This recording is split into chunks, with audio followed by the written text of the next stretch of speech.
নির্দেশে 11:30 থেকে 1টা পর্যন্ত আমাদের সময়সূচি বেঁধে দেওয়া হয়েছিল। আমরা অত্যন্ত দায়িত্ব পরায়ণ হয়ে ঘড়ির কাঁটা এখনো প্রায় 3 মিনিট সময় আছে, আমরা কোনো বক্তব্য রাখবো না। আমাদের দাবি 27 লক্ষ ভোটার, তাদের নাম যুক্ত করতে হবে। দ্বিতীয়, ট্রাইব্যুনালে বিচারপতি দিতে হবে। জেলায় জেলায় ট্রাইব্যুনাল গঠন করতে হবে এবং নির্বাচন কমিশন ভারতবর্ষের এবং রাজ্যের দায়িত্বশীল হতে হবে।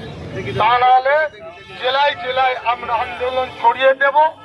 কলকাতার ক্ষেত্রে আমরা প্রয়োজনে আইন অমান্য করব, আন্দোলন করব গণতান্ত্রিক পদ্ধতিতে। আমি এখন দোয়া করব, দোয়ার পরে কেউ দাঁড়াবেন না। কথা কথা আজকে আমরা প্রমাণ করেছি নির্বাচন আপনার হাইকোর্টের মহামান্য বিচারপতি যা বলেছেন কথায় কথায় আমরা সেটা পালন করব। হাত তুলে দোয়া করে নিন, তারপর এখান থেকে চলে যাবেন। আলহামদুলিল্লাহ রাব্বিল আলামিন والصلاة والسلام على حبيبك سيد المرسلين سيدنا نبينا مولانا محمد وعلى آله وصحبه أجمعين إله العالمين। আমরা নিষ্পেষিত, অত্যাচারিত 27 লক্ষ ভোটার যারা ভারতের মানুষ, তারা সুবিচার পায়নি। আপনার কাছে ভিক্ষা চাইছি, যারা ক্ষমতায় আছেন তাদের শুভ বুদ্ধি দান করুন। সকল রকম উচ্ছৃঙ্খলতা থেকে আমাদেরকে বিরত রাখুন। আমিন। বাংলায় আমরা একসাথে থাকতে চাই, সকল ধর্ম বর্ণের মানুষ ভারতবর্ষে একসাথে থাকতে চাই।